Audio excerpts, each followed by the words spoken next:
আমাদের সবজিগুলো সব সেদ্ধ হয়ে গেছে। এবার এর মধ্যে ভেজে রাখা চিংড়ি মাছগুলো দেবো।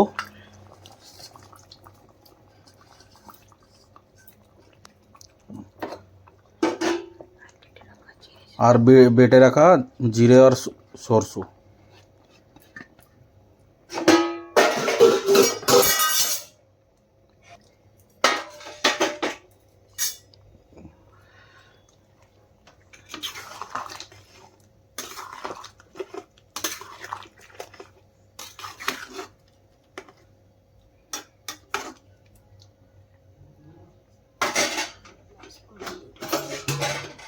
এবার কিছুক্ষণের জন্য ঢেকে নেবো এটা সব তরকারিটাকে।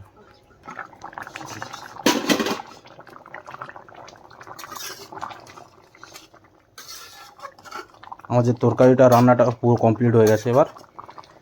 এবার গ্যাসটা বন্ধ করে নেবো আর ভিডিওটা এখানেই শেষ করব। আপনাদের যদি ভিডিওটা ভালো লেগে থাকে আপনারা লাইক করবেন, শেয়ার করবেন আর কমেন্ট করে জানাবেন ভিডিওটা কেমন হচ্ছে।